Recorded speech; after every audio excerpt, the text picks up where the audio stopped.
All right. We are live. How about that? Mark Duvall from You Can Bet on Yo. That. How are you, sir? Hi, good. How are you doing? I'm well.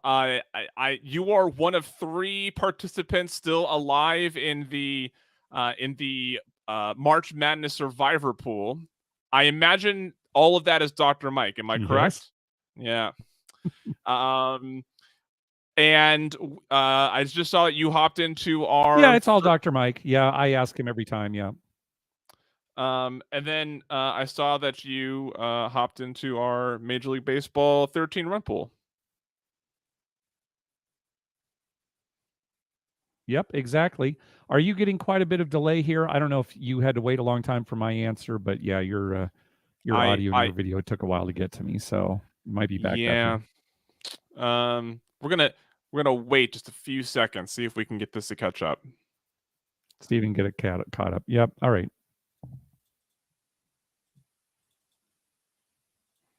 In the meantime, let me check the score on this game that I'm sweating.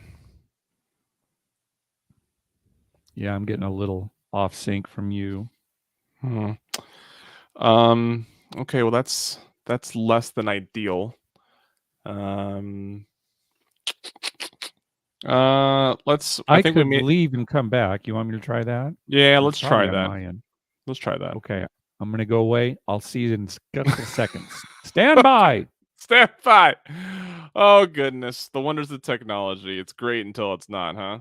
It is great until it is not. How's everybody doing? I see we got a couple people out there. Thanks for hanging out. Mark is dropping off and then coming back on, trying to resolve some delays that we were had. We've been pretty. I've been surprised really with our streams how well they've done, but I don't think it's on my end because I am Etherneted it right into my.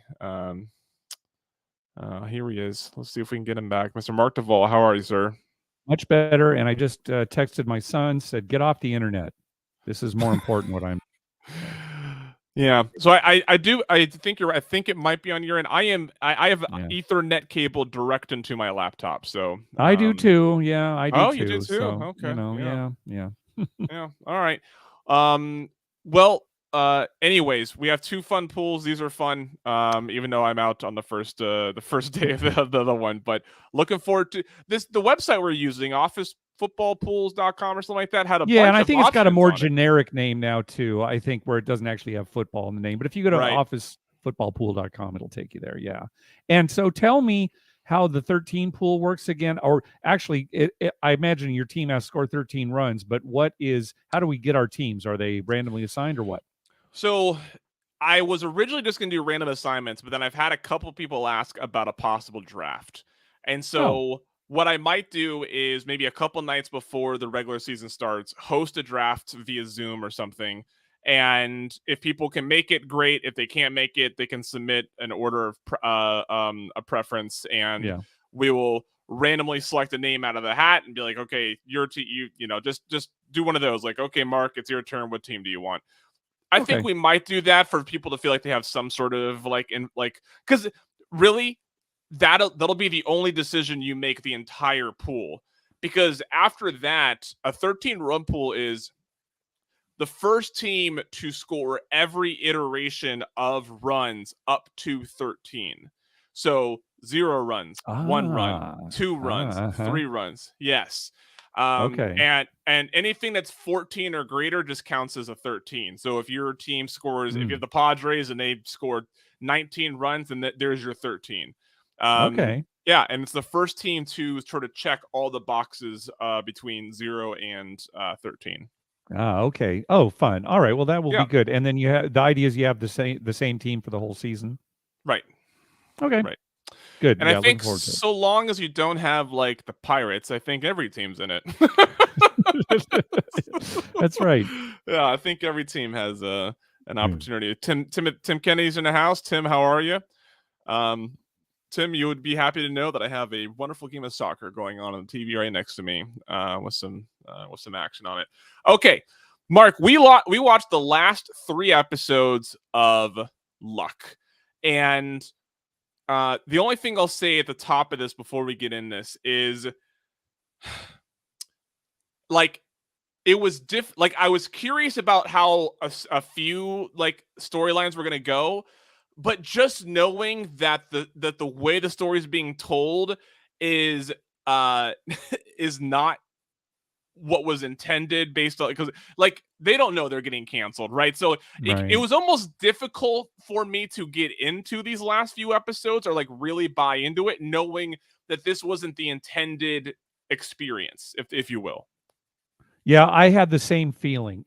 As well as I don't think episodes 7 and 8, we're going to be going through 7, 8 and 9 today.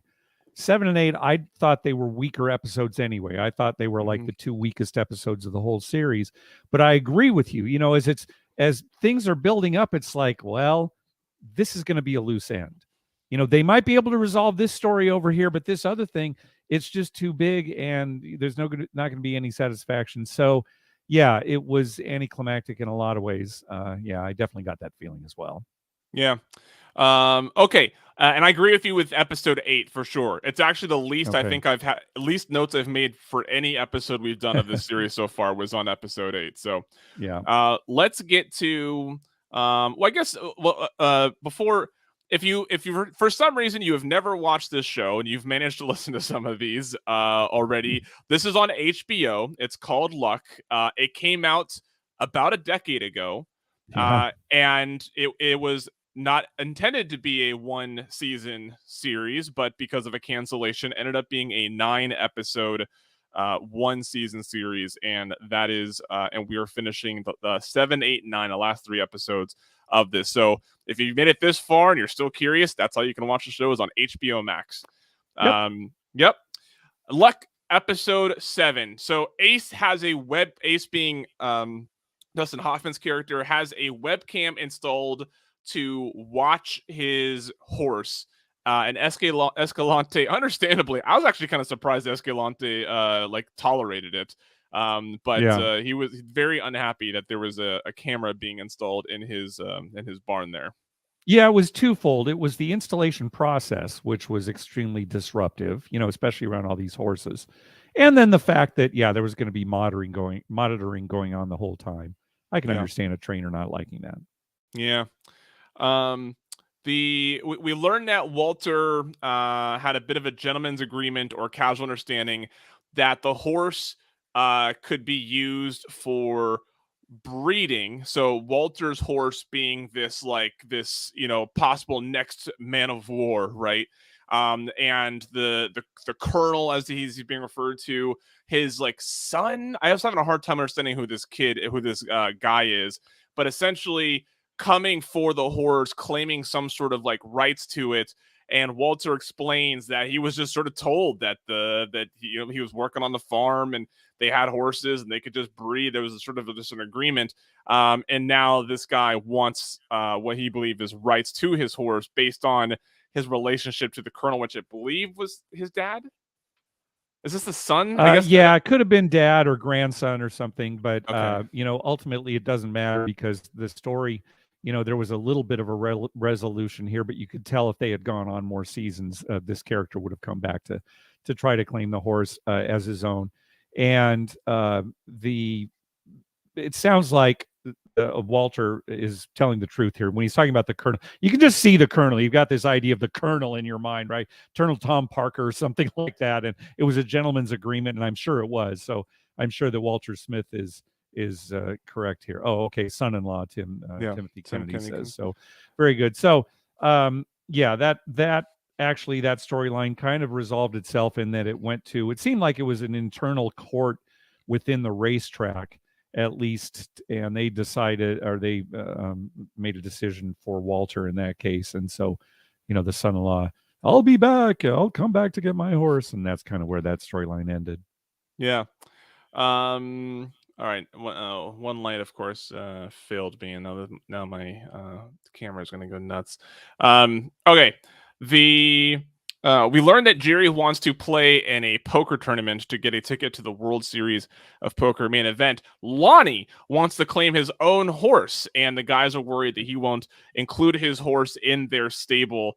again, this is one of those things that as it's happening, it feels like it's setting up something else, right? It feels like this is a Right. like this it feels like this is setting up something that would be maybe a bigger play in the next season. So it was difficult for me to really like care because I don't like this clearly isn't going to matter in the next two episodes. Right. And we learn what we end up finding out is it doesn't. Um, Rosie is concerned that she's not going to jockey Walter's horse because if you remember in the last episode, she told the horse to go when Walter wanted her to sort of take it easy. He got pissed, threw her stick away, and he's taken her off the horse. She actually goes to Joey, who agrees to speak to Walter on her behalf, with the assumption that that he'll end up being her agent, which is ultimately what takes place. And then um, what happens after this, and I think this is sort of this was a lot of episode 8 and a little bit of episode 9 still. There's just a lot of little scenes that are sort of like establishing settings, maybe like nudging just like a setting just a little bit. Mm-hmm. Uh, Yeah. I've Episode 8 was full of it, but I found these last 3 episodes definitely had pockets of this where I couldn't tell if it was filler or if they were quickly trying to reset where you were where your sort of tracking was on some of these scenes. But uh, Ace's protege, who's this young kid that he's sort of grooming and has been who is helping him do work between him and a partner, a financial partner. He's on his partner's yacht. Working with this is about the casino racetrack venture that they want to do. Right. And I mean, maybe it would be different if I like actually watched this season back to back to back to back. But Mm. man, I have the hard like as they're talking, I'm like, what are they? I don't like. I'm still not quite figuring out like what is the situation here. Like I don't know. Maybe it was. I don't know if it was like my disinterest that was sort of getting in the way, but I had a hard time tracking the story. Yeah, and it was hard for me to follow too. You couldn't tell what was the relationship with Ace and these other guys. Were they going to be in business together? Obviously, they're rivals in some way. Yeah. Yeah, it was very hard. And I think we kind of mentioned this on previous episodes too, that this storyline was kind of the least interesting storyline going in this series, right? It was more interesting when things were happening at the racetrack and the horses and things like this. And, this was maybe a broader story that would have spanned, the entire arc of the series if it had gone, 5, 6 seasons, something like that.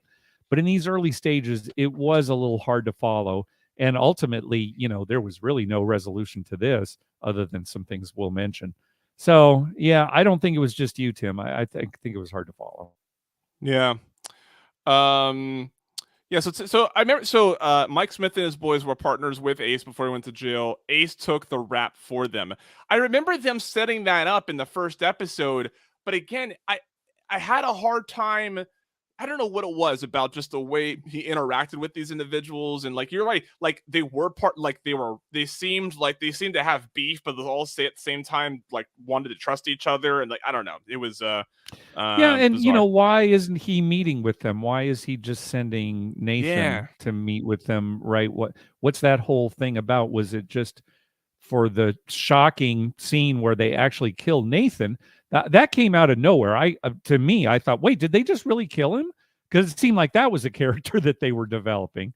So yeah, they end up killing Nathan in one of these scenes, and so I don't know, it was a little forced. All right, so anyway, yeah, Timothy Kennedy, thank you for filling us in on maybe some holes we had on this, but maybe we were just so much more interested. It's like you said, Tim, if we had watched these back to back to back, even once a week, watched them instead of sort of watching them all right, a couple episodes back to back right before we're going to talk about them. So yeah.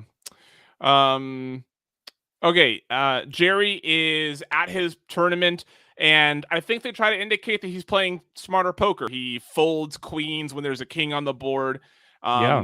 What do you think that was what they were trying to like? He's taking this serious, like he has Oh queens. yeah, definitely. Yeah, And I thought, wow, this is really realistic. In fact, the king that comes up on the flop, he has pocket queens. It's the dealer Naomi from some Right. previous episodes who actually bets into that flop. And later on, when they're actually sitting out in the parking lot kind of talking, he says to her, you pair kings on the flop, and instead of slow playing, you scare the table away, which is what Yeah. and it's true. Now we know, I believe this was the case, that she actually had pocket kings. So she flopped a set of kings, a super big hand on a very dry board. So she probably did misplay that. She should slow play 3 kings, certainly, even though that king is still going to scare Jerry quite a bit. But yeah, I thought that was really good. That he folded. He folded queens. That is what you do there. A good poker player doesn't think, "Hey, I was dealt pocket queens. I'm entitled to this Right. pot," like a lot of novice players do. So yeah, I thought that was pretty good. And then he ends up actually winning an entry into the WSOP main event. And I assume we would have seen him go to that if there had been a second season, because that's as Right. far as that story went. Yeah. Lonnie puts in his claim for the horse he wanted. He was adamant about doing it himself, very like trying to be independent. Leon, the jockey, weighs in and is pushing weight for being a jockey, and they're concerned about his weight. And then this whole build up to this race, it just feels like it's gonna be a disaster, right? Like there's that like they're nervous about Lonnie putting in this claim by himself. Leon has it like like he's pushing this weight, and they like the people in the weight room kind of caution him on it. And lo and behold, the horse that he's on ends up getting hurt, like strains a muscle or something like that, has to pull up, and we find out later that the horse can't race. Well, I mean, almost immediately, Escalante's like, yeah, the horse won't race anymore. Yeah, her career's over. Yeah, they Yeah, basically say she's going to end up as a brood mare, which was broodmare. a term that they actually kind of emphasized in the episode. I had not heard that term either, but Yeah, basically, yeah, that's what her future is going to be, is just to have baby horses. yep. We're back at the poker tournament. Jerry is flashing his cards. That's the one part that I did not appreciate about this.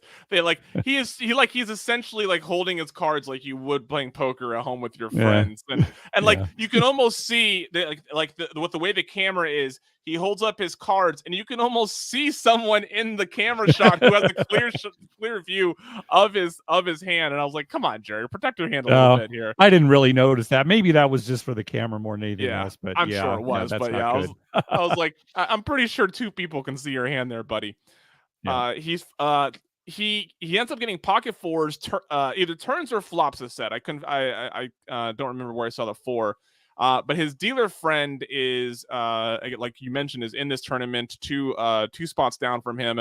She goes all in. He busts her, and they kind of made it seem a little more melodramatic than I think they really needed it to. Like they're like as if like I don't know. There was, of course, you're sad for her because she's busted, and you never want to like bust out your friend. But like with the way like they brought the tone in that scene, it almost seemed like this was going to damage their friendship. Like, Oh yeah, and yeah, I think you're right, because they're trying to develop this, romantic relationship between the two of them. So maybe they did overemphasize the drama there, just because. Oh man, these guys are going to be lovers, and look what he did yeah, to her. So yeah, right.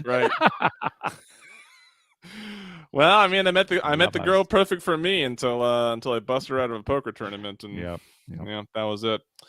Okay, we have the old jockey Ronnie bids to jockey Walter's horse, and then Joey comes in to advocate for Rosie.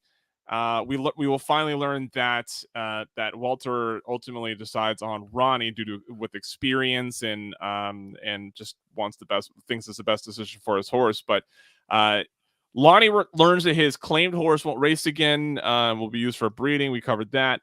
Um, so I mentioned this, and this is where I first saw this in these 3 episodes, as they're developing this love interest between Jerry and Naomi. That's when I was like, oh, here comes the new storylines that I just don't like. I can't care. I can't care about this, right? Like Yeah. Right. I'm Yeah. like I'm sure this would be interesting if I knew there were 2 more seasons, but it's not, because Yeah. what is this in the scope of 3 episodes? So Yep. yeah. Walter gives Ronnie ultimately gives Ronnie the jockey job for his horse. He lets Rosie know that she's off the horse. She's of course very upset. Jerry gets his ticket to the WSOP. No, what I love is he walks in holding up the ticket, and none of his friends really seem to care. They're more curious about the woman he's brought into the room. But like, here's this probably this dream that he's had, and his friends like, yeah, great. Who's the girl? Yeah, there. I guess I'd probably be more concerned about that too. If all of a sudden disrupting this group of 4 guys, no girls allowed club. Yeah. Travel fanboys in the house. Is this that podcast about 2 idiots gambling? I don't have the audio up, but it looks like it. Yes, and if you'd like to do a podcast on gambling, I highly recommend you getting involved. If you're ever interested in being a gambling podcaster, there, Adam Bauer. The episode ends with a nice montage of the jockeys sort of doing different things, and they show Ronnie snorting this pill that he crushed up. And it definitely tries to give you the impression that maybe Walter made the wrong decision. Yeah, that could be. Yeah. At least again, this we'll talk about what ultimately happens here with the race and everything. But yeah, again, developing more stuff for the next season. Nothing really came of him snorting this pill, right? I mean, there's no downside to it, at least in the episodes through the end of the season. So here's what I thought it was. I thought maybe what was going to happen was Ronnie was going to like that Walter was going to pick up on this soon before the race, and that Rosie was going to get her shot again, right? That he was going to be like, you're not fit to do this. But like you said, like he crushes this up, he snorts it, and then like there's like nothing happens after that. Like we're like, oh snap, he relapsed, and then the show's like, who cares? We're gonna move on with the story. Yeah, it's fine. Yeah. Okay, and then I didn't bring this up in the moments, but there is a really nice runner involving a young kid that involves sort of Escalante, and it's a really, I mean, they did a really good job of. If there's one reason why I wish I could see more of this show, would be to see the development of Escalante's character, because he really gets some depth in these last few episodes. I think his character is the most fascinating in this set of episodes that we're covering today. Yeah, I agree. And Joe is pregnant, and this, they have this kid that they're kind of helping out, and they're both kind of seeing, Joe and Escalante are both kind of seeing how they are around this kid. Like, okay, is the other one going to be a good parent? How are they dealing with this kid? So yeah, that was actually a nice part of the show. I like that. Yeah. Okay. Anything else on episode 7? Yeah, so there is a scene. We're talking about this whole kind of confusing casino situation here, but there is a scene where Gus and Ace meet with tribal casino personnel. It turns out to be Morongo Casino, a real casino here in Southern California. And it turns out that they're not really necessarily meeting with the tribe there. Instead, they want the bad guys to see them apparently meeting with the tribe, and that sets up a scene that's coming up in the next episode. Just a couple other notes I have here on this scene. I thought this was funny when Lonnie is trying to justify to his friends that he wants to claim this horse for himself. One of the things he says is, I also like her because she's a gray. And it reminds me of people who go to the racetrack and, I love that gray horse. I'm going to bet on the gray horse. There's something about gray horses that, they're so good looking. And it's like, it's a gray. But that's his final, explanation to the guys as to why. Well, it's a gray, right? I was going to say, is that purely based on that they just like look like cool horses, or like were there any dominant grays? And no, I have no idea what that might have to do with how good a horse is on the track. I think it's more that people really like gray horses. Right, so beautiful. Well, I wasn't sure if there was a legendary gray horse that maybe set the precedent that like, the grays, there's a gray horse. I don't know. I don't know if there is. The only other thing I wanted to add was when Walter is meeting with Ronnie, and he's going to he says, Ronnie, I want you to ride this horse. Ronnie says, I'll be 3 pounds lighter come the race. And I thought it was funny because he was drinking a Coke, not a Diet Coke, but a full blown sugar Coke. It's like, you're going to drop 3 pounds. You're drinking this Coke. So I thought that was funny. Although he ended up not finishing it, he left it on the table. But that caught my eye. Okay, that's all I got for this episode. Okay, very good. So, what do we got here? Episode 8.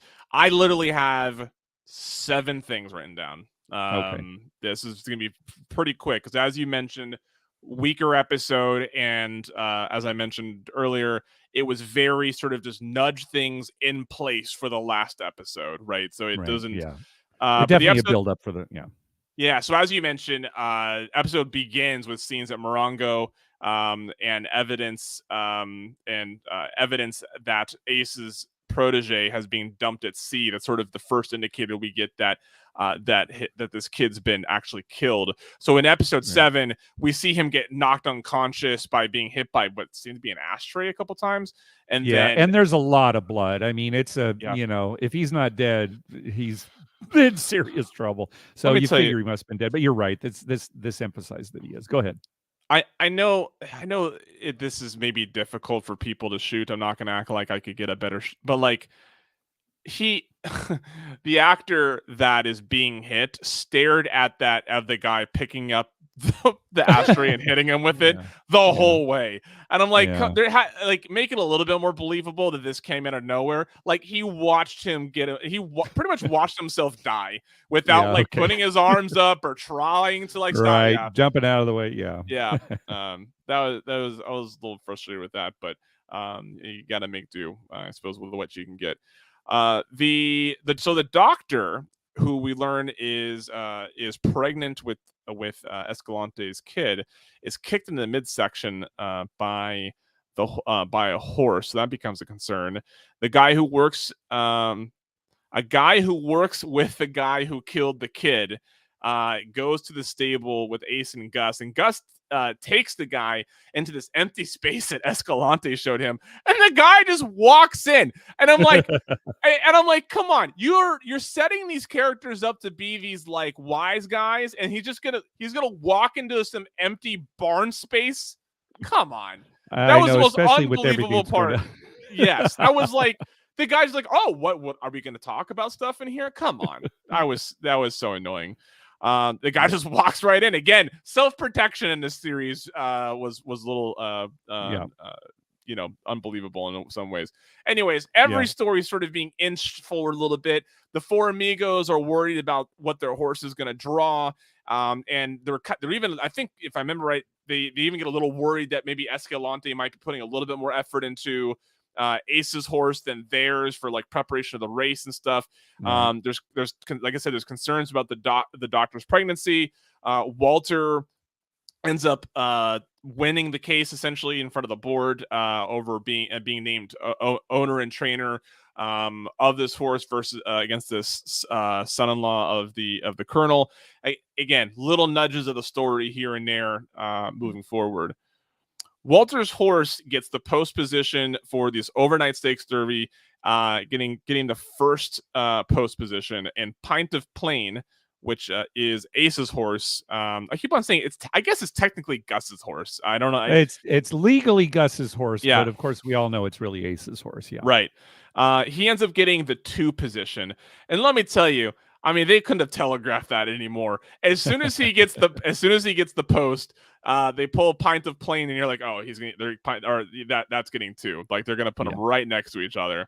And Escalante decides that he's gonna take Rosie over Leon for Derby Day to ride the Four Amigos horse. Ace cuts his partner out of the deal for the casino, and the last note I have here is Leon needs to find a different career. I mean, the poor guy can't. I mean, like, they keep on talking about him not being able to make weight, and then they show him on screen. I'm like, without like removing bone matter, I don't think he's gonna be able to lose any more weight. Just find a different career, kid. Goodness. Yeah, and jumping ahead to the next episode, just to kind of put a final note on that. In the next episode, he says he's going to Portland to race up there. And that's kind of where it's left. There's no real cliffhanger for him. Again, I'm sure we would have found out about what happened in Portland in the second season, but that's just kind of it. He's going to be going up to Portland, race some up there, and once he loses the weight, then he'll come back. But that's Yeah. all it was there. Yeah. Yeah. And like episode, like there's nothing fun really to talk about episode 8. There's no cool scene. There's no gambling, jargon to dissect or anything. Like it was just a bunch of scenes sort of nudging every bit of the story forward. So Yeah. that's all I have for episode 8. Yeah, exactly. And like you said, the first scene shows Cohen, one of Mike's. So Mike is the guy on the yacht, basically the super bad guy. Cohen's the one that meets with the Morongo people, and turns out he's recorded. He's trying to bribe the tribal casino there, and Ace ends up with a copy of the recording, basically to blackmail Mike and his cohorts if they want to.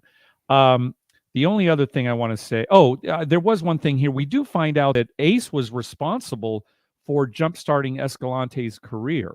That kind of came out of nowhere. There's that one scene where they talk about, you were just, a runner here, and, I put in a good word for you, something like that. We don't know all the details, but Escalante obviously owes him his career in a way. Kind of interesting. I do want to talk about the horse kicking scene because I absolutely hated that scene. Number one, she's a vet. She should know better than to stand behind a horse. That's what I'm thinking the whole time. And they're talking about telegraphing something. It's like, watch out, watch out. Now, I'm not saying that there's never been a veterinarian kicked by a horse, but this is what I really don't like about the scene. It's just a reason for her to lose the baby. As soon as she gets kicked, it's like, oh, okay, that's how they're going to wrap up this plot line. And I hate that whenever a woman gets pregnant and they just come up with something like this. It's just, I think it's lazy writing. Yeah. This is how we're going to deal with this. So you knew this was going to happen. And sure enough, is like one of the final last scenes. Again, I'm jumping ahead here in season 9. She does lose the baby. So I hated that horse kicking scene. That was, to me, the low point of the series. Well, and as it is lazy writing, right? Because they sort of they didn't need this. Like the whole part of her about like the little thing with the kid that Escalante like kind of grew affection for in episode 7. That could have been a way to bring them together, right? There were so many different ways that they could have brought this doctor and the vet and Escalante together. They didn't need to, like you said, lazy writing, get her pregnant. So they have this bond together. They have to figure out. And then, okay, we don't actually want them to procreate for the series. Yeah. We don't want a baby in this series. Right. Exactly. So now we have to get rid of the pregnancy. And you're right. And I'm with you there. Okay. Anything else? Episode 8? Yeah, I have. Yeah. Again, probably the weakest episode of the series. And I have nothing. But again, it was building up for the final episode. So yeah. Yep. Okay, let's go move on to episode 9, the final episode of Luck. Ace's grandson visits. And so help me out here because I watched the last episode today and I was worried that I wanted to make sure that I got through it. I didn't pull back too many times. So was the grandson the grandson comes thinking he was invited by Gus, and Gus is playing along with it immediately. And but then it's clear that Gus didn't invite him and that there was something else arranged there. Correct. One, what a really cool way to layer to give Gus's character, that he's able to pick up on this immediately. And then find a way to communicate this to Ace in a way that doesn't sort of blow it. And then, but the one problem I did have was I couldn't quite figure out what, were they threatening to hurt the grandson? I was struggling with understanding what the chess move was on this. We heard about the grandson in an earlier episode. So we know there was some kind of, story point there. And we find out that his dad died.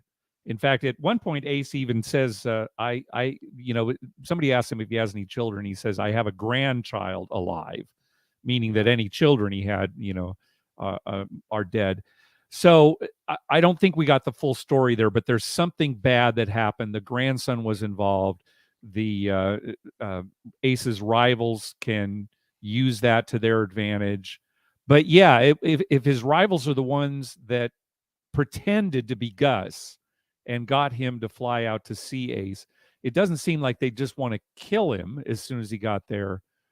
But Ace is obviously concerned. And so I don't know what the whole story is there. We probably would have found out in a subsequent season. Yeah. The Jerry is they're at the track. Jerry is dishing out all the bets. Kevin is actually talking to Lorenzo's mom, who has shown up for the race. And Kevin is actually speaking well of Jerry as a handicapper. And this is a really nice sort of bookend in the season, anyways, of episode 1, where you just see where it begins Kevin's sort of constant sort of almost berating almost of it's clear he trusts Jerry as a handicapper because they won all that money based off Jerry's picks. But I think it was nice that it began with them trusting his picks and getting all this money, a season full of him sort of criticizing Jerry's gambling, and then it bookends with him again admitting, though, he's a sharp handicapper. Like, this is, yeah. Right. Marcus likes to complain about almost everyone and everything. And his complaint, legitimate complaint about Jerry, is that he loses too much at the poker table. He can't control himself. So, yeah. By the way, you reference Marcus. That is the character's name. Kevin is the name of the actor. Yeah, Kevin Dunn is the actor. Yeah, Marcus is his name. As I'm taking notes, I always just put the name that comes first. Sometimes it's the character, sometimes it's the actor's name. But yes, Marcus being the character. Yep. And Tim Kennedy makes a good point here. He thinks that it was more of a threat that his rivals sent the grandson there. Yeah, that makes sense. Like, hey, careful what you do, right? We've got control of more things than you think we do, right? So, yeah, I like that. Okay. My friend Jason Seipenhouse letting me know that I'm just doing great. Thank you, Jason. Appreciate your your support here. Ace is with his probation officer. This is probably one of my favorite exchanges in the season. He's with his probation officer in the bathroom giving a urine sample, and he offers to leave a ticket for him at the gate if he wants to attend. And the probation officer explains that he makes it clear he can't take any gratuities. And then he's like, oh yeah, of course. And he's like, pint of plain.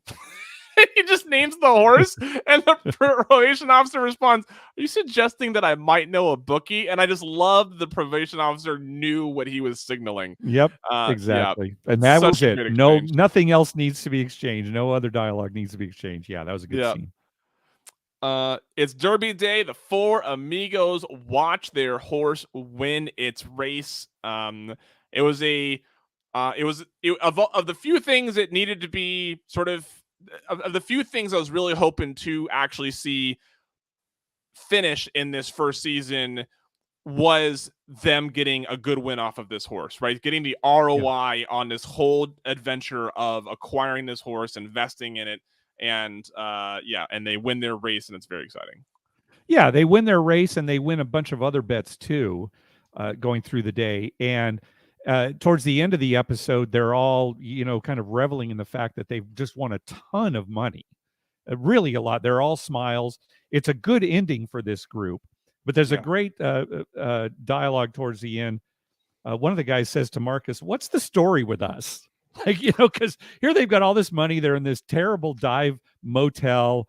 It's like, what's going to end up with us? And Marcus has a great answer. He says, well, I suspect in the long run, the story is we all go broke. And, talk about a gambler's pessimism and or almost like, hey, I've seen this before. We're flush with money now. But, anybody who's gambled enough knows, hey, eventually, you lose all your money. Yep. Carl Schlegel's in the house. Hello, Carl. Good to see you.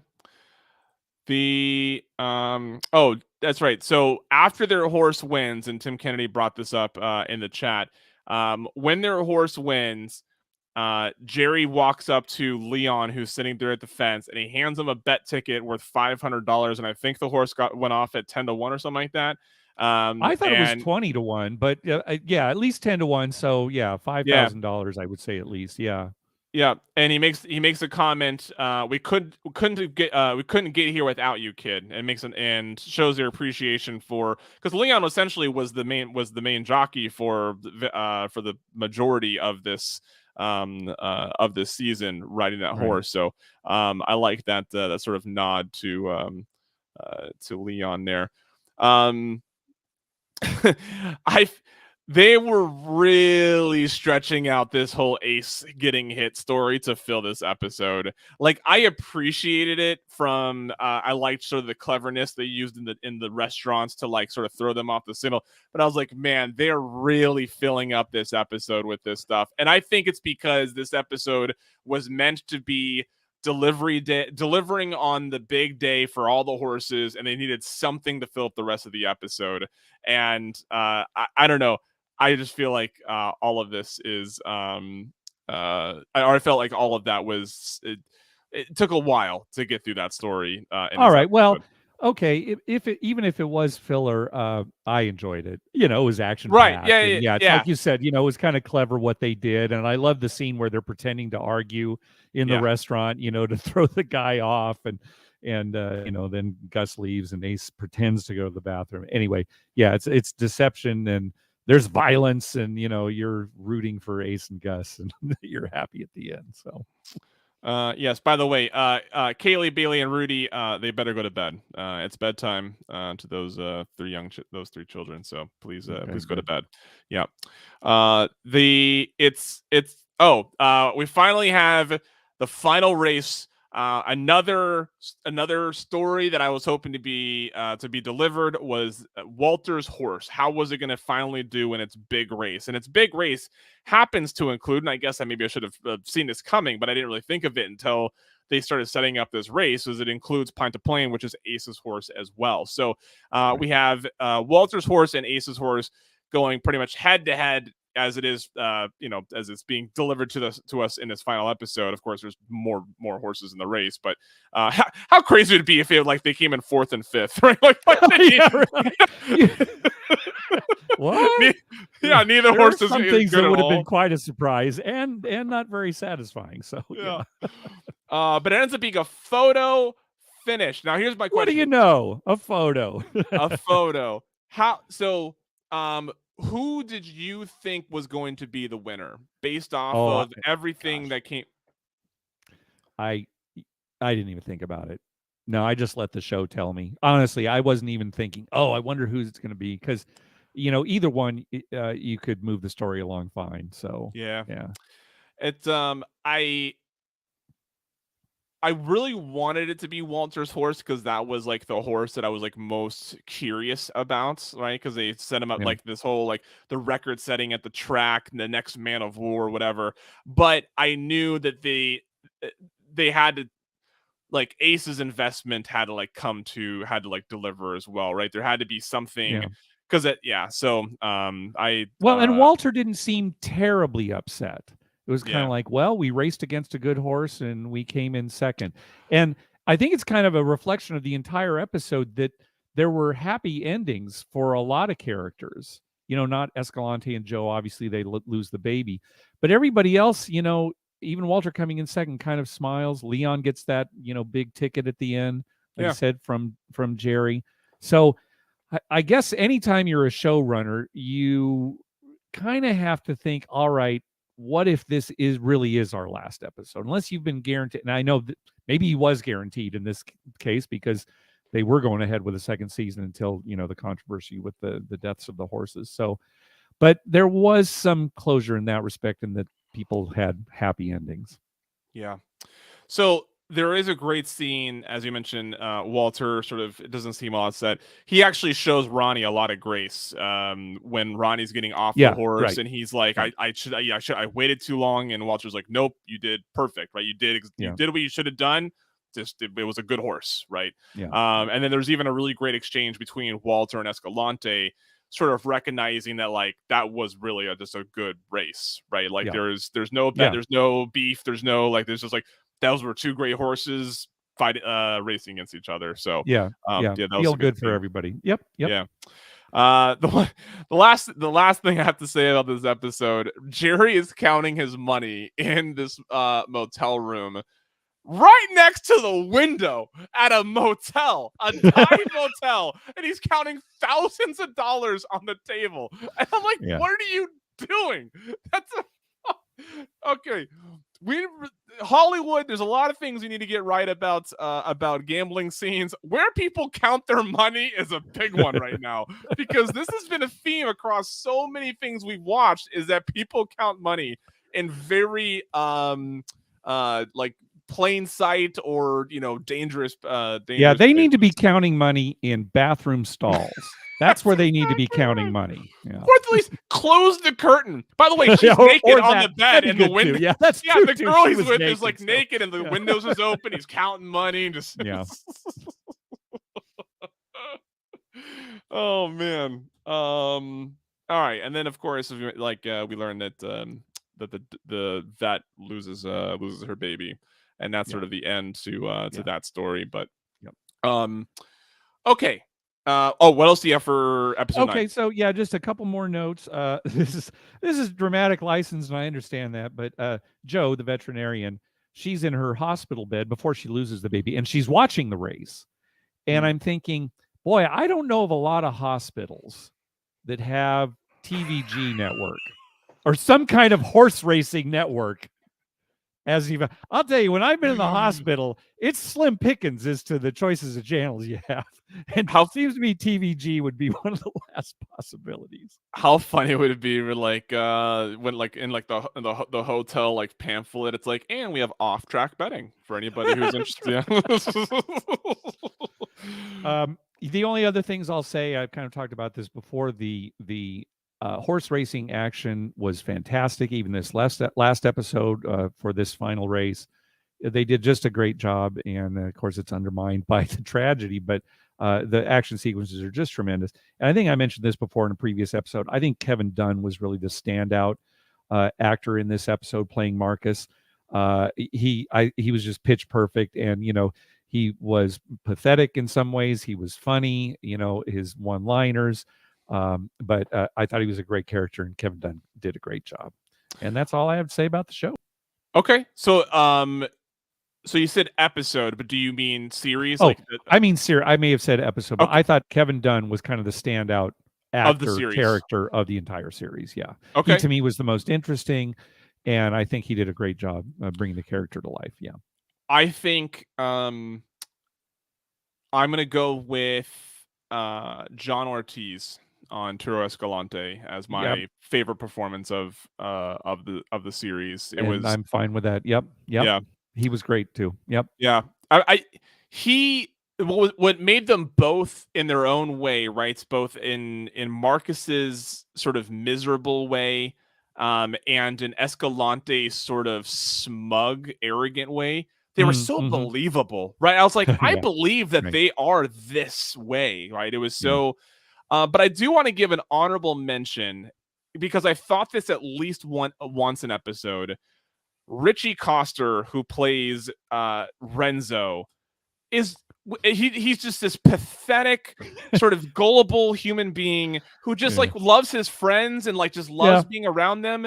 And like there once an episode, I was like, this character's he's nailing this character. Yeah. Like it's difficult to like match him up against the few actors we've mentioned here. But there's no doubt that like he got what that character was and just delivered. Same thing with Richard Kind doing the doing lovable loser, right? Yeah. Right? It's like, okay, maybe not the smartest guy, but you're right. He's loyal, loves his friends, really tries. So yeah.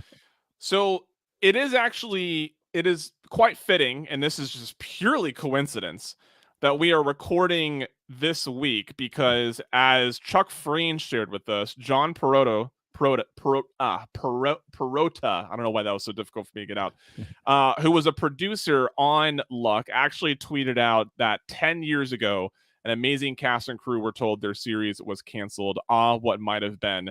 And he shared. I guess he was a writer. I guess I think he was either writer and producer, but contributed to the show. And then he showed the sort of this the what do you call it, the bits for Planet Plane Yeah, right. The and horse bits. Yeah. getting up morning. Yeah. Yeah. So officially 10 years ago this week Yeah. is when HBO decided to cancel Luck because of problems they had with 2 or 3 horses dying, and not only the the crisis that is but also the no one was going to want to watch that again, like and I should say no one was going to watch it, but you understand what I mean, like people Sure, were the going to. bad publicity. Sure, of course. Yeah, it was. Yeah, so I think HBO made the right decision, of Yeah, course. I do too. But I will say that this was great.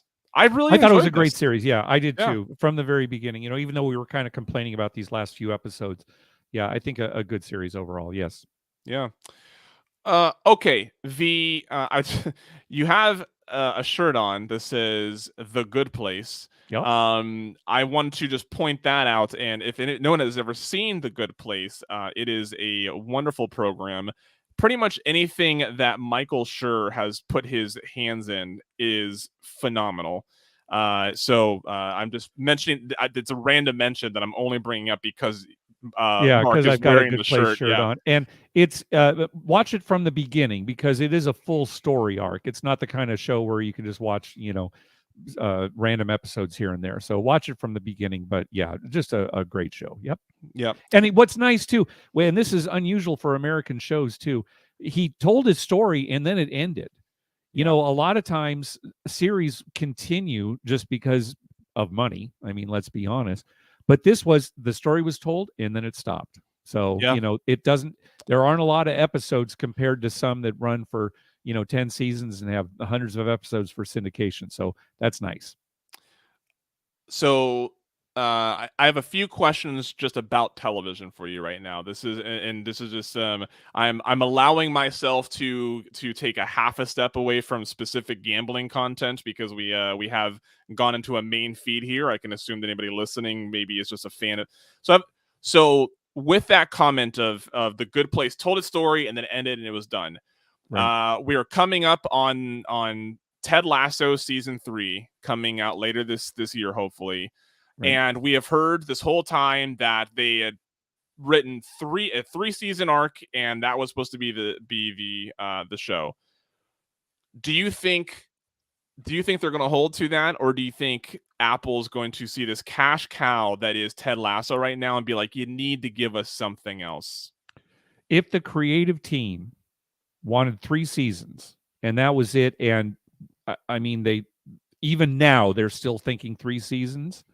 I hope that it ends on 3 seasons because to me that's the more important thing is what is the creative team? What story do they want to tell? Yeah.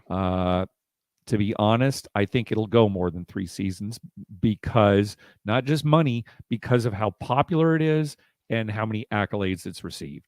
It's crazy. Yeah. They win everything. Yeah. I mean, if Ted Lasso's nominated, you might as well not even show up if you're another nominee. Yeah. Yep. Yeah. Yep.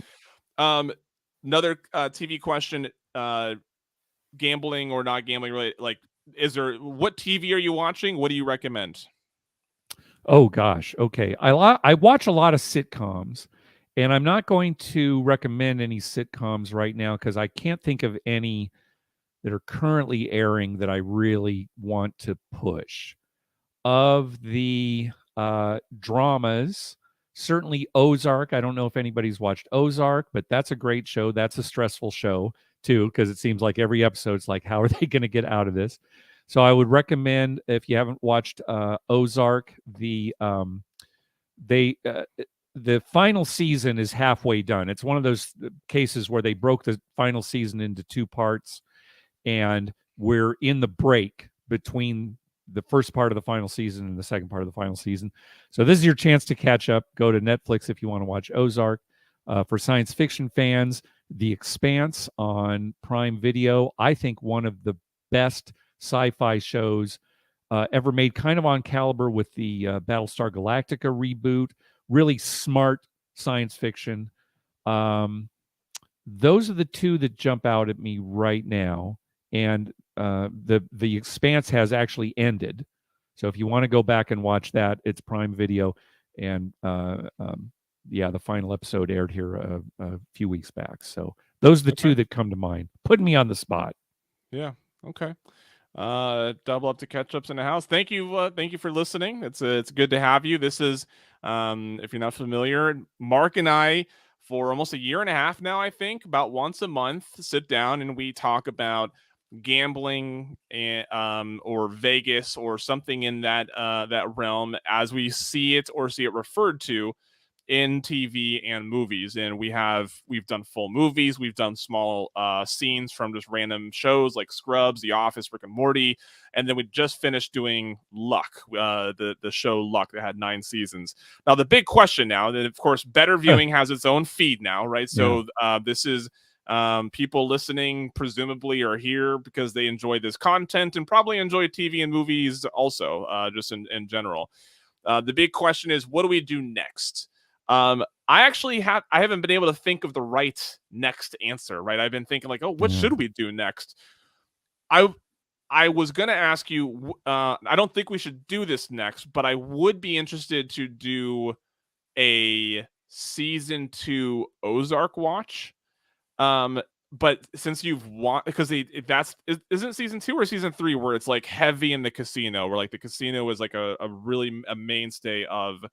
Um, Yeah. Gosh, the reason I'm hesitating is I don't know how much we could say about it. okay, For the okay, amount of for how much we'd have to watch, okay. I don't think the return would be that good. Yes, there's a lot of casino, but there's nothing. It's not really gambling related, right? It's all the Mm, casino's a backdrop for money laundering and drug deals and all sorts of right. different things like that. There's really very little casino action, so I don't know how much we'd have to say about it, to be honest. Yeah, Okay, that's fair. That's fair. yeah, yeah. So I think the next episode then will be a oh, you know what we should do? We No, should do another. I don't know, Tim. I literally yeah. don't I know what we answer do all next. questions, rhetorical or otherwise. Go ahead. Um, I think we should choose a new James Bond and do a new Oh, actor. Anyways, okay, yeah, yeah. That's a good idea. Yeah, that is yeah. a good idea. Okay. How many has um? Well, do you want to just go Roger Moore since we I was gonna started with, say you Roger know, Moore makes the most sense, right? How many he's did the he next do? one, right? Yeah. So he did quite a few, but we didn't do George Lazenby, who did the one movie, and I don't I'm think like, it's worth doing him because I actually watched it when we were watching those Sean Connery ones, and I don't remember much, if any, casino action. So I don't think it's worth that. But maybe Roger Moore. a quick look makes it seem like he might have been in 7. It also makes I feel like he was been more than that, wasn't he? I don't know. Um, 7 sounds about right, actually. oh, okay. Well, Yeah. let's do you want to do that, or should we do a grab bag episode next to sort of prime ourselves for what maybe the next big haul will be? Grab bag. Yeah, Okay. Yeah. So definitely. Yeah, let's do that. let's do a grab bag. As Mark and I see gambling references in shows, we will make note of them. We'll tweet about them so you can check them out if you want. And so next time we'll talk about scenes and episodes from TV that we just happen to watch, and we'll cover. And to me, those are almost some of the most fun because they're not gambling related. You're just like, hey, that's a gambling reference. Right. That's from me. Okay. Well, I think we did it, Mark. I think we talked Amazing. about Luck. Oh my gosh, we sure did. The definitive discussion of HBO's classic TV show Luck, starring Dustin Hoffman. I would love to get a writer from that, but I don't know if 10. I wonder if he would be up for that. I'm gonna see if I can pull that off. Excellent. I'm curious. Yes. Okay, everybody. Thank you so much for listening. Mark, always a pleasure. I'll see you Pleasure later. was mine. See you later. Bye.